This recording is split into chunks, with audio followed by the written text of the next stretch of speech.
विद्यार्थ्यांनो, आजच्या आपल्या पाठाचे नाव आहे जॉमेट्रिकल शेप। जॉमेट्रिकल शेप म्हणजे भूमितीय आकृतीचे प्रकार। ज्या वेळेला तुम्ही 10वी पर्यंत शिक्षण घेतलेलं आहे त्या शिक्षणामध्ये तुम्हाला भूमितीय आकृत्या ज्या आहेत त्या दिलेल्या होत्या।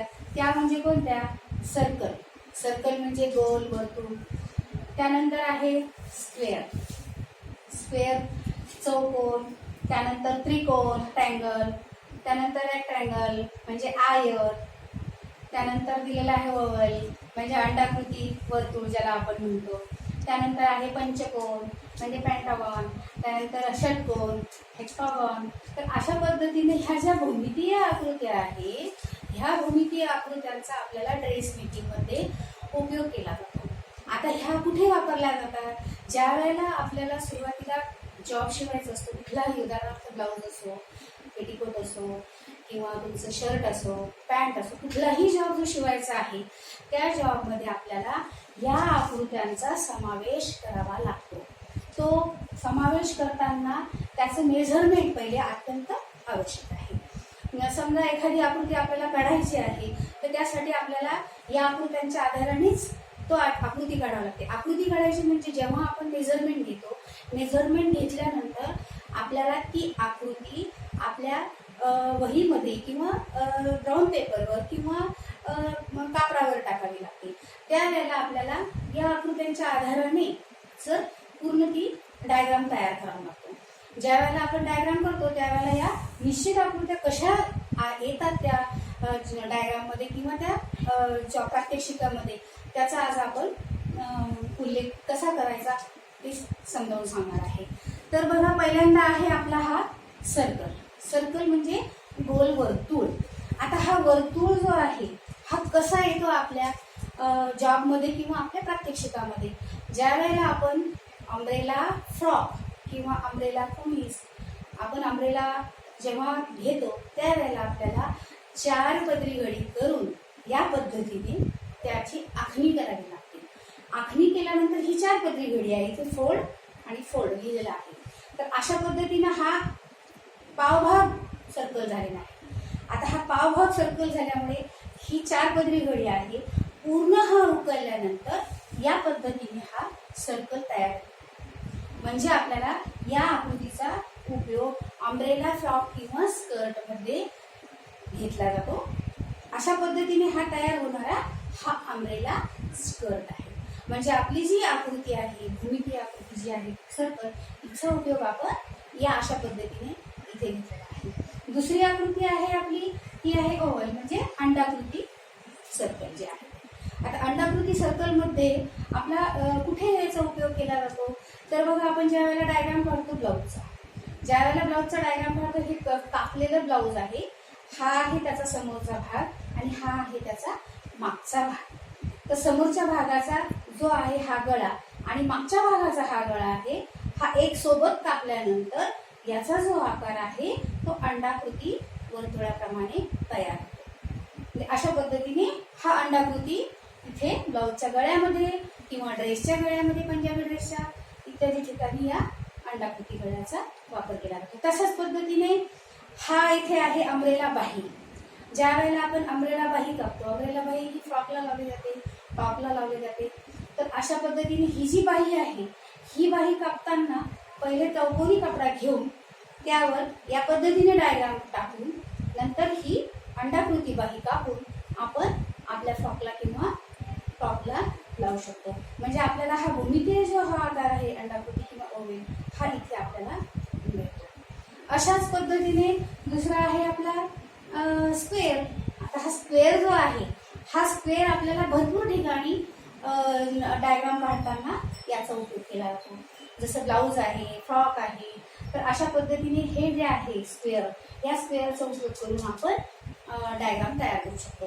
आता याच्यामध्ये दिलेला आहे बघा, हा जो फ्रॉकचा डायग्राम आहे, फ्रॉकमध्ये बघा हा इथे स्क्वेअर आलेला आहे, त्यानंतर कुर्त्यामध्ये इथे स्क्वेअर आलेला आहे, त्यानंतर ब्लाऊज हे जे आहे ब्लाऊजमध्ये हा इथे स्क्वेअर आलेला आहे, हा इथे पण हा आलेला आहे स्क्वेअर, फक्त हा छोटा आहे हा मोठा आहे। म्हणजे आपल्याला डायग्राम काढताना ह्या स्क्वेअर सुद्धा काढावा लागतो आणि आणि अशा पद्धतीने स्क्वेअर उपयोगात आणला जातो. त्याच्यानंतर दिलेला आहे आपला हा जो स्क्वेअर आहे दिलेला हा इथे, तर याच्यामध्ये आपल्याला हे काखखोलीचे आकार इथे द्यावे लागतात. म्हणजे हा जो स्क्वेअर आहे अर्धा, त्याच्यामध्ये आपण इथे काखखोलीचे आकार देतो, म्हणून आपल्याला इथे सुद्धा स्क्वेअरची काटकोनाची आवश्यकता असते. त्याचप्रमाणे पुढचा आकार आहे आपल्याकडे ट्रायंगल. आता ट्रायंगल हे असे दोन पद्धतीने आपल्याला वापरायचे सांगितलेले आहे. पहिला ट्रायंगल आहे हा. आता हा ट्रायंगलचा उपयोग आपण ज्या वेळेला सलवार शिवली जाते, असं जरुरी नाही आहे प्रत्येक सलवारमध्येच हा ट्रायंगल आणला जातो, पण काही वेळेला हा ट्रायंगल म्हणजे इथे कळी लावावी लागते. या कळी लावण्याचा उद्देश म्हणजे इथे सैलपणा आणण्यासाठी. ज्या वेळेला आपल्याला इथे कापड पुरेसं नसतं, इथे फ्लेक्झिबल म्हणजे ज्याला आपण काढघाल करण्यासाठी किंवा उठबट करण्यासाठी इथे कापड कमी पडतं किंवा इथे फाटण्याची शक्यता असते, त्यामुळे इथे आपल्याला मॅनी त्याला म्हणतात किंवा त्याला छोटी कळी सुद्धा म्हणतात. तर ती या त्रिकोणाप्रमाणे आपण इथे लावू शकतो. हा इथे बघा सलवारला सुद्धा आपल्याला आयताकृती आकार मिळाला आहे. आता हा आयताकृती जो आकार आहे, आता हा आयताकृती आकार इथे मिळाला आहे, म्हणजे आता आयताचा सुद्धा इथे आपण वापर केलेला आहे. भूमितीय आकृतीचा जो आयत आहे त्याचा वापर आपण इथे केलेला आहे. आणि ही जी त्रिकोण कळी आहे ती आपण सलवारमध्ये लावलेली आहे. त्याच पद्धतीने कळीदार कुर्ता आहे हा, याचा हा डायग्राम आहे. या कळीदार कुर्त्यामध्ये आपल्याला इथे जे शोल्डर रेषा ते छाती रेषा आणि हा जो चौकोन आहे याला आपण काय म्हणू, स्क्वेअर. हा जो स्क्वेअर आहे हा स्क्वेअर आपल्याला इथे वर एक घ्यावा लागतो आणि खाली जो आहे लांबीपर्यंत हा आयत घ्यावा, म्हणजे आपल्याला इथे सुद्धा भूमितीय आकृत्या बिंदूचा उपयोग करण्यात येतो. त्याचप्रमाणे बगलीमध्ये इथे आपल्याला कळी लावावी लागते. त्या कळीचा उपयोग करून इथे आपण हा शर्ट तयार करतो.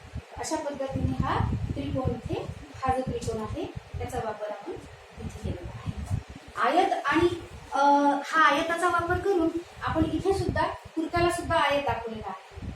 हा दिसतो इथून इथपर्यंत हा आहे. त्यानंतर हा आयत वापरून आपण बाहीचा सुद्धा आपण डायग्राम तयार केलेला आहे. त्यानंतर ब्लाउजला सुद्धा आपण शोल्डर रेषा ते छाती रेषा आणि छाती रेषा ते कमर रेषा, छाती रेषा ते कमर रेषा जो आहे हा आपला इथे आयत तयार होतो. त्याप्रमाणे आपण हा जॉकेट आहे, ह्या जॉकेटला सुद्धा बघा इथे दोन आयत आपले छाती रेषेवर येतात आणि त्रिकोण म्हणजे व्ही गळा जो आहे हा सुद्धा आपला एक प्रकारचा त्रिकोणच तयार होतो आणि हा इथे काढला जातो. तर अशा पद्धतीने हा त्रिकोणाचा आकार इथे आपल्याला मिळतो. त्रिकोणाचा आकार इथे येतो. त्यानंतर त्रिकोणाचा आकार आपण मागच्या प्रमाणे सांगितल्याप्रमाणे इथे सुद्धा येतो आणि बगलीत सुद्धा येतो. त्यानंतर आता आपल्या आयत झाला, सर्कल झालं, स्क्वेअर झालं, ट्रायंगल झालं. आता दुसरं आहे आपलं पंचकोन आणि षटकोन. पंचकोन आणि षटकोन यांची जास्त उपयुक्तता आपल्या याच्यात येत नाही, जास्त नाही येत पण येते, एवढं नक्कीच. तर पंचकोन जो हा आहे आपला, तर हा आहे आपला ब्लाऊज किंवा फ्रॉक किंवा ॲप्रन, कुर्ता. तर याला आपण अशा पद्धतीने पंचकोनी आकार देऊन आपण गळ्याची शोभा वाढवू शकतो आणि पंचकोनी आकृतीचा आपण इथे वापर केलेला आहे. तशाच पद्धतीने षटकोन सुद्धा आहे. षटकोनाचा सुद्धा आपण याच पद्धतीने फ्रॉकला, ब्लाऊजला, ॲप्रनला, कुर्त्याला आपण षटकोनाचा आकार देऊन सुशोभित बनवलेला आहे. तर अशा पद्धतीने आपल्या ह्या ज्या भूमितीय आकृत्यांचा वापर करून आपण पूर्ण पद्धतीने शिवणकामामध्ये वापर केला जातो आणि आपले प्रात्यक्षिक शिवू शकतो आपण. यापुढे आपण पुढच्या पाठामध्ये पुढच्या व्हिडिओला भेटू. तोपर्यंत